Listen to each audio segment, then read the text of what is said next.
दोस्तों, chief justice of India को जूता मारने की कोशिश की गई, उन पर हमला करने की कोशिश की गई। और बस इतना ही नहीं, सुप्रीम कोर्ट में सनातन का अपमान नहीं सहेंगे के नारे लगाए गए। क्यों? क्योंकि जस्टिस बी आर गवाई ने मूर्ति पूजा का वो फैसला नहीं सुनाया था जिससे कुछ अंधभक्त खुश हो सके। सोचिए दोस्तों, क्या आज जातिवादी आग संविधान के सबसे बड़े मंदिर सुप्रीम कोर्ट तक पहुंच गई है। जब जातिवादी हमलों से सीजेआई नहीं बच पा रहे हैं, वो सुरक्षित नहीं है, तो सड़क पर चल रहे आम दलित का क्या होगा? आज बहुत महत्वपूर्ण सवालों के साथ मैं बैठी हूं और मेरे साथ सुप्रीम कोर्ट के वरिष्ठ वकील नरेंद्र नाथ मिश्रा जी हैं। नरेंद्र मिश्रा जी, आप अपना समय निकालकर हमारे साथ बैठे हैं, इसके लिए आपका बहुत बहुत शुक्रिया। लेकिन आज मैं आपसे एक बेहद महत्वपूर्ण सवाल पूछने बैठी हूं कि क्या अब जजों को सनातन का चश्मा पहन करके कुर्सी पर बैठना होगा? प्रज्ञा जी, जो आज का विषय है भारत देश के लिए सबके लिए बड़ा चिंता का विषय हो चुका है और सब लोग बहुत शर्मिंदा भी हैं, खासकर वकील जो ग्रुप है। और जिस सुप्रीम कोर्ट से पूरे भारत देश, यदि मैं निचली अदालत से शुरू करूं तो मजिस्ट्रेट और उसके साथ में डिस्ट्रिक्ट कोर्ट, हाई कोर्ट होते हुए आप देखेंगे कि पूरे भारत देश की जितनी बड़ी अदालतें हैं सब उनके जजमेंटों के, उनके वर्डिक्टों पर कहीं न कहीं डिपेंड होती हैं। पहला पॉइंट नंबर 1 है। पॉइंट नंबर 2, भारत देश की जो जनता है वह कहीं न कहीं पर सुप्रीम कोर्ट की आप पैरों तले आ करके यह उम्मीद करती है कि सुप्रीम कोर्ट हमें इस जो भी हमारे साथ गलत किया गया है, अन्याय हुआ है, सही वर्डिक्ट और सही जजमेंट के साथ में हमें रिहा करेगा या हमारे अनुकूल जजमेंट पास करेगा। पॉइंट नंबर 3, जो देश की सबसे बड़ी सर्वोच्च न्यायालय है, हर चीज की व्याख्या करने की सारी शक्तियां दी गई हैं। हर जजमेंट का पूरी व्याख्या को किस अनुरूप में उसको लागू इंप्लीमेंट कराना है। साथ ही साथ में भारत देश के जितनी भी चीजें हैं, कानून के सब पूरे कानूनों का अनुपालन करने का सर्वोच्च अधिकार दिया गया है। इवन राष्ट्रपति भी जब फंसता है तो वो भी विधिक सलाहकार के साथ में, supreme court chief justice of India के साथ में बिल्कुल। वह भी सलाह ले लेता है।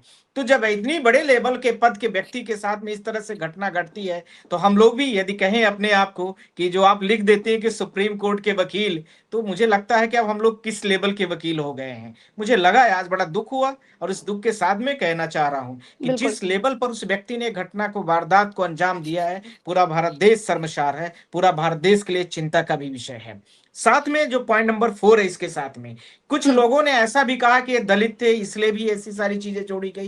कुछ लोगों ने यह भी बोला कि चीफ जस्टिस ऑफ इंडिया ने रिलीजन से जोड़ करके बातों को की गई। तो हम यही बात करना चाहते हैं कि 1947 के बाद तो मिश्रा जी, मैं इसमें इसमें क्या गलत है ये बताइए। मैं आपसे बहुत सीधे शब्दों में एक आम नागरिक की तरह पूछ रही हूं, अगर जस्टिस बी आर गवाई दलित ना होते तो होती किसी की हिम्मत इस तरीके से चीफ जस्टिस के सामने जूता उतार देने की? ये तो भला हो उन सिक्योरिटी गार्ड्स का कि उसको पकड़कर हटा दिया गया, नहीं तो क्या अपमान होता आज हमारे देश की सुप्रीम कोर्ट का, हमारे देश के चीफ जस्टिस का, हमारे संविधान का, हमारे लोकतंत्र का, हमारे देश का। थी हिम्मत किसी में अगर वो दलित ना होते तो? प्रज्ञा जी, ये दलित होने का विषय नहीं था। यह चीफ जस्टिस ऑफ इंडिया या इसके पहले के 4 बड़े इंपॉर्टेंट फैक्टर हैं, जिसको मैं बार बार कोट कर रहा हूं। पहला, जो सुप्रीम कोर्ट के जजेस या हाई कोर्ट के जजेस जितने भी हैं, कोई भी हो सकता है, जैसे रिटायर्ड हुआ किसी पॉलिटिकल पार्टी को ज्वाइन कर लेता है। पहली बात, उससे क्या होता है कि आदमी, हर व्यक्ति जो है उसका कहीं ना कहीं से पहले से जजेस का उस पार्टी के व्यक्तियों से कंसर्न कनेक्शन होता है। ये पॉइंट नंबर 2 है, तभी तो वो आ सकता है, नहीं तो क्यों आएगा। आप इसका उदाहरण की मैं बात करूं तो हमारे चीफ जस्टिस पुराने, आप जानते हैं, राज्यसभा चले गए। आप देखते होंगे कि आप वेस्ट बंगाल के हाई कोर्ट के जस्टिस को आपने देखा होगा, इसी प्रकार से मध्य प्रदेश के हाई कोर्ट के जस्टिस को देखा होगा, बीजेपी ज्वाइन कर ली इन लोगों ने। और इसके साथ में जैसे आप रिटायरमेंट हो जाता है तो डीवाई चंद्रचूड़ का ज्वलंत उदाहरण आप देख सकते हैं, किस लेवल पर जाकर के वर्डिक्ट कर रहे हैं, अपने ही जजमेंट को किस तरीके से खंडित कर रहे हैं। ये सारी चीजें हो रही हैं, ये इसके दूसरा फैक्टर है। अब आ रहा पॉइंट नंबर 3 पर, जो बहुत ही इंपॉर्टेंट है।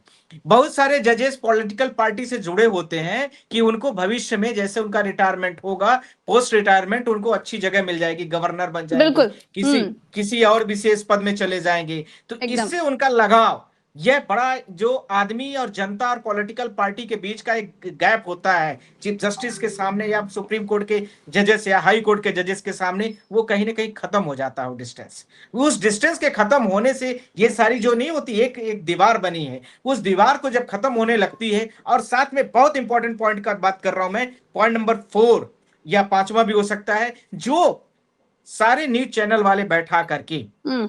हम्म। कोई भी हो सकता है, वो जिस प्रकार से जहरीले डिबेट कराते हैं भारत बिल्कुल देश सही में, बात। वो उसका ये सबसे बड़ा ज्वलंत उदाहरण देखने को मिला है। तो ये चारों हम्म। पांचों फैक्टर होना बड़ा महत्वपूर्ण है। इवन ये कह देना कि चीफ जस्टिस ऑफ इंडिया जो गवई जी हैं वो दलित हैं, दलित का बहुत बड़ा विषय नहीं होता वहां पर। हम्म। वहां पर सिर्फ ये होता है कि यह व्यक्ति ही भारत तो देश आप को जो मुझे हम गिना चाहते। दीजिए, आज से पहले इतिहास में कभी ऐसी कोई घटना हुई क्या? कभी चीफ नहीं, जस्टिस ऑफ इंडिया पर किसी ने जूता उठाने की हिम्मत करी क्या? बिल्कुल सनातन नहीं का किया। अपमान नहीं सहेंगे, ये सुप्रीम कोर्ट में कहने की दम थी कभी पहले किसी की?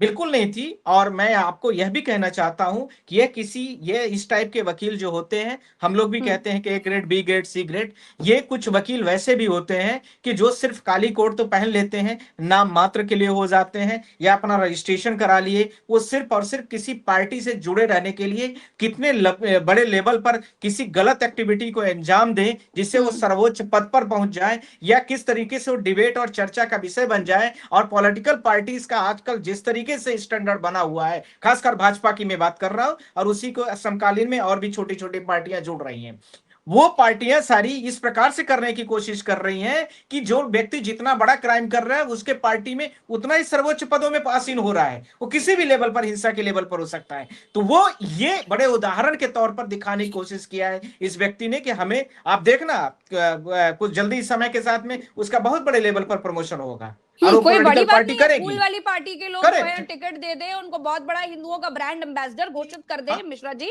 कोई बड़ी बात नहीं कह रहे हैं आप, बिल्कुल सही कह रहे हैं। अच्छा ये बताइएगा कि आज राइट विंग के जो लोग हैं, मैं तमाम एक्स के मैंने पोस्ट देखे, हालांकि मैं इस पर चर्चा भी नहीं करना चाह रही थी क्योंकि ये बेहद दुखद दिन था आज। हालांकि मैंने देखा कि कोई डिबेट्स नहीं, कोई चर्चा नहीं, कोई बड़ी खबर नहीं, कोई बड़ी हेडलाइन नहीं, ब्रेकिंग नहीं, कोई कोई फर्क ही नहीं पड़ा देश की चौथे स्तंभ को, तमाम बड़े बड़े नेशनल मीडिया को। लेकिन मैं आपसे पूछ रही हूँ, राइट विंग के लोगों में बड़ी खुशी है, कुछ लोग तो मैं देख रही हूँ सोशल मीडिया में एक अलग तरह का जोश चल रहा है, वाह क्रांतिकारी मिल गया उनको, तो अपना हिंदुओं का एम्बेसडर मिल गया। ये आप जिस बात को आप कह रही हैं, जाहिर सी बात है उसी आइडियोलॉजीज के बहुत दिनों से लग रहा था कि ये लोग, ये चीफ जस्टिस ऑफ इंडिया जो है वो थोड़ा सेकुलर हैं और ये अपने कामों को कैसे कराएं। ऐसे राइट विंग के लोग इस तरह से मिल करके ऐसे प्रोसेस को इल्जाम देते हैं। दूसरा, इसी के साथ में हम लोग सुप्रीम कोर्ट में रहते हैं तो यह भी जानते हैं कि कौन सा जस्टिस ऐसा है जो सेकुलर हो सकता है, कौन सा ऐसा हो सकता है थोड़ा सा हट करके काम करने की कोशिश करेगा। तो कैटेगरीज भी डिवाइड है। तो मुझे लगता है कि ऑनरेबल जो चीफ जस्टिस ऑफ इंडिया हैं, जो कि उनके माँ के, मैं कोडिंग को भी करना चाह रहा हूं, कल उन्होंने जो एक स्टेटमेंट दिया है कि मेरा बेटा चंद्रचूड़, डीवाई चंद्रचूड़ की तरह नहीं है, अर्थात इसका मतलब आप समझ गई होंगी। तो कहीं ना कहीं पर ऐसे लोग यह भी दिखाने की कोशिश कर रहे हैं कि यदि तुम ऐसे जजमेंट से या और तरीके से प्रेशर से नहीं मानोगे तो हम तुमको दूसरे तरीके से प्रेशर से ले आ देंगे। तीसरी बात इसके साथ में यह भी है कि जो जिस प्रकार से कॉलेजियन सिस्टम का तो आजकल यही पूरे कारण, ये प्रेशर ही एक कारण था क्या कि पिछली बार वाले जो थे वो, उनको सॉफ्ट कॉर्नर दिखाना पड़ा था सनातन को लेकर, गणेश पूजा में बड़े बड़े नेताओं को बुलाना पड़ गया था? करेक्ट करेक्ट ऐसा ही करेक्ट प्रेशर? करेक्ट। हाँ बिल्कुल यही प्रेशर है भाई। प्रधानमंत्री जी उनके घर में गए, चीफ जस्टिस ऑफ इंडिया के पुराने वाले, जो हमारे डीवाई चंद्रचूड़ थे रिटायरमेंट के कुछ ही दिन पहले, अब ये भाव नहीं दे रहे हैं, इसलिए सारी इश्यूज आ रही हैं कहीं ना कहीं पर। दूसरा, आरएसएस का भी प्रोग्राम जो हुआ था आपको पता है, ना कुछ 100 साल पूरा होने पर, जिसमें उनकी मदर को लेकर के कितनी बड़ी सारी कयास लगाई जा रही थी कि उनकी मदर जाएंगी, वहां पर भी बीजेपी ने अपना पंपलेट, जो इन्विटेशन कार्ड होता है, उनके मदर का गेस्ट बनाया था एक दिन के लिए। तो वो सारी चीज फिर उन्होंने मना कर दिया। तो कहीं ना कहीं पर आरएसएस को भी अपना शर्मिंदगीपन तो लगा ही होगा। तो यह भी एक कारण था कि इस तरीके से दिखाने की कोशिश की गई। तो इसमें पॉलिटिकली ज्यादा सोचने की जरूरत है। कंपैरिजन है कि एक एडवोकेट ने किया है, एडवोकेट तो सिर्फ एक ग्रुप में जुड़ा हुआ एक नाम मात्र है। और इसके साथ में मैं आपसे बोलना भी चाहता हूं, सुप्रीम कोर्ट बार एसोसिएशन ने, हम लोगों ने बोला है, रिक्वेस्ट किया है हमारे जो सुप्रीम कोर्ट के प्रेसिडेंट है राकेश सिंह जी, कि इनको तत्काल आप इसमें कार्यवाही करिए। साथ ही साथ में स्कोरा जो हमारे सुप्रीम कोर्ट का एसोसिएशन है एवार का, उसने तुरंत ही इसमें पूरी तरीके से, इसमें एलिस तरीके से उसमें एक्शन लेने के लिए तैयारी पर कर दिया है। इनके सारे जितने भी हैं सारी चीजों को हटाया जाए, कोई भी इनका एवार नहीं बनेगा, ऐसे लोगों को बाइकआउट किया जाए, क्योंकि ये कोर्ट की गरिमा है। हम लोग कोर्ट में जीतना हारना एक अलग विषय होता है। आप इस तरीके से करना चाहते हैं तो फिर आप में और कानूनी अदालतों में फर्क क्या रहेगा? आप तो बिल्कुल इस प्रकार से करना है जैसे पहली दूसरी के हम्म बच्चे करते हम्म हैं। आपने देखा अच्छा होगा कि मिश्रा जी एक चीज बताइएगा, मैं देखिए बड़ा मैं इमोशनल हूँ, इसलिए मैं सवाल एकदम इमोशनली पूछ लेती हूँ, मुझे नहीं फर्क पड़ता इससे क्या ही लोगों को लगेगा, लेकिन क्योंकि दिल साफ होना चाहिए। मैं आपसे पूछ रही हूँ मिश्रा जी, सच सच एक बार हाँ या ना में बताइएगा, अगर जज साहब दलित ना होते और वो खजुराहो वाला जो उन्होंने फैसला सुनाया, वो फैसला किसी और ने सुनाया होता, तो भी क्या कोई हिम्मत कर पाता? मिश्रा जी, आप भी मिश्रा जी हैं तो हम भी मिश्रा जी हैं, मैं हाँ भी साफ बिल्कुल ही है। साफ आंसर दूंगा। हाँ तो एकदम मैं आपको एकदम। ये या एक बड़ी क्लियर कट बात, देखिए जो आपका सवाल है वो यदि ये कह दें हम कि फला क्योंकि जिस व्यक्ति, दिन से खजुराहो वाला फैसला आया था ना मिश्रा जी, उसी दिन से सनातन द्रोही और पता नहीं क्या क्या सोशल मीडिया पर चलने लगा था। राइट विंग के तमाम लोग जो है ना, वो सोशल मीडिया के कुछ अंधभक्त टाइप के लोग, वो इसी तरह की चीजें लिख रहे थे और ट्रोल कर रहे थे हमारे देश के चीफ जस्टिस को। इसीलिए मेरा यह सवाल यह है कि क्या अगर वो दलित ना होते तो थी हिम्मत? मेरे सच इस सच चीज दिल के, से बताइएगा। हाँ दिल से, इसके 3 जवाब हैं। तीनों जवाब में हम्म ABCD क्रम से क्रम में है।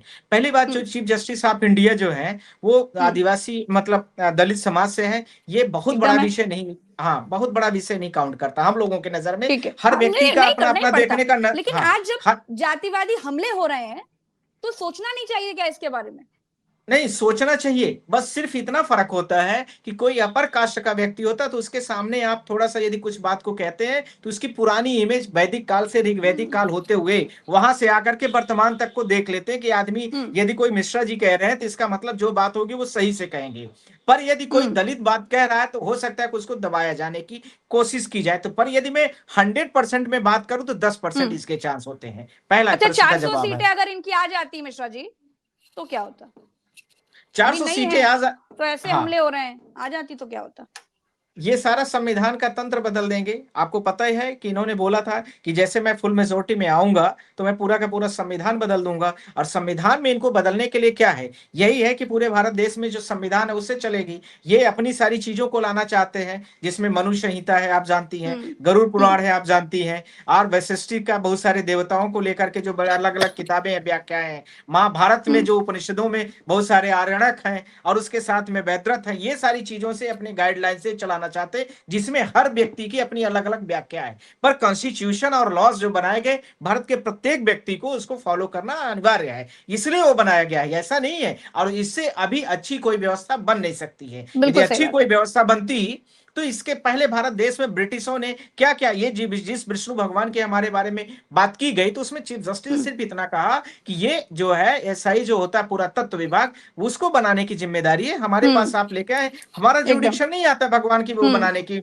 मूर्ति का मेकिंग करने का हमारे पास पावर हम्म नहीं है। ये हम्म कोर्ट की बात है। अब उन्होंने हंसी मजाक में बोल दिया होगा कि आपको भगवान से हाँ प्रार्थना कर लेना चाहिए। अब उस बात को लेकर के तो ये बात बहुत बड़ा विषय नहीं है। ये तो बिल्कुल। ट्रोल आर्मी है बीजेपी की, और इस पार्टी भारत देश के जो करंट रूलिंग पार्टी है, जिनके ऊपर एक्शन नहीं लेना है, किसी को कैसे ट्रोल करना है, कैसे बदनाम करना है, कैसे इसको डिफेम करना है, कैसे हम्म उसको लाइन में लाना है, ये सब करने के तरीके हैं। चीफ जस्टिस ऑफ इंडिया और सुप्रीम कोर्ट को यह दिखाने की आज कोशिश की गई है कि यदि तुम लोग हमारे फेवरेबल जजमेंट नहीं दोगे तो हमारे लोग इस तरीके से भी काम करेंगे। तो वे अच्छा, अब वही आगे उदाहरण क्या? देखने, कंटेम्प्ट ऑफ कोर्ट या कुछ ऐसा, इस अगर कोई अभद्रता करे, अमानवीयता करे और ऐसे जूता निकालने की कोशिश करे जज के ऊपर, तो इसकी क्या अ- सजा क्या अब है? इसके अब इसके 3 चरण हैं। पहला, हाँ हमारे सुप्रीम कोर्ट बार एसोसिएशन जो है वो अपने उससे मेंबरशिप से ऐसे व्यक्ति को हटाए।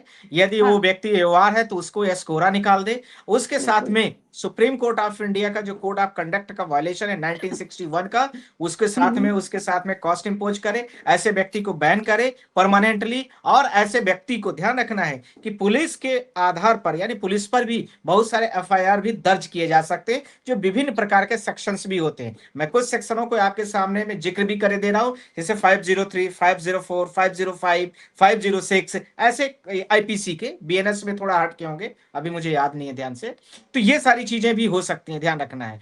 अब इसमें स्कोरा ने इनको अलग कर दिया, इनको एससीबीए ने अलग कर दिया है, लगभग प्रोसीडिंग पूरी हो रही है। हम लोग भी अभी अध्यक्ष जी को बोल के आए हैं, तो ये सारी चीजें चल रही। अब अगला इंटीमेशन क्योंकि सुप्रीम कोर्ट की पूरी गरिमा आज नष्ट हुई है। ये ऐसी बिल्कुल अदालतें, मुझे लगता है कि यदि मजिस्ट्रेट के सामने भी व्यक्ति खड़ा होता है ना, तो वो भी कांपने एकदम लगता है कि आज जज साहब हमें क्या निर्णय देने वाले हैं। और ये तो सुप्रीम कोर्ट ऑफ इंडिया है, वो चीफ जस्टिस ऑफ इंडिया है, भारत देश की सर्वोच्च न्यायालय और भारत देश की एक न्यायालय है, उसको इन्होंने हर्ट किया है। हम सब की गरिमा, हम लोगों को तो लगता नहीं कि हम सुप्रीम कोर्ट के वकील हैं। आज जिस प्रकार से चीजें की गई है उसमें हमें लगता नहीं है कि हम सुप्रीम कोर्ट के वकील, हमें लगता है कि इस थर्ड क्लास के व्यक्तियों के ग्रुप में हम भी हैं क्या। ऐसे जिस तरह की विचारधारा है, इस प्रकार के जो लोग हैं, मतलब भारत देश का संविधान कुछ नहीं है, भारत देश के नियम कानून कुछ नहीं है, भारत देश की कुछ व्यक्तिगत जो आपकी आस्था है वो सब कुछ हो गई है, और उसी को पूरे देश में आप इम्पोज करना चाहते हो कि पूरे भारत देश में वही चीज चले, पर ऐसा हो नहीं सकता है। मैं प्रज्ञा जी आपके माध्यम से कैमरे से बोल रहा हूं,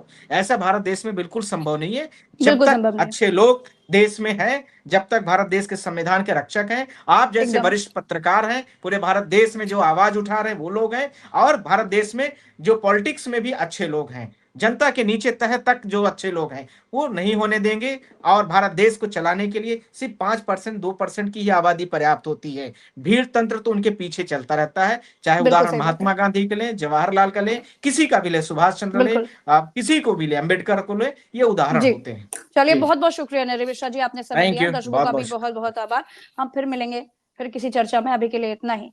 अब देखिए कि जातिवादी जहर किस तरीके से आज समाज में इतना घुल चुका है, अंधभक्ति की नफरत इस तरीके से घुल चुकी है कि उससे हमारे देश के चीफ जस्टिस ऑफ इंडिया तक सुरक्षित नहीं है।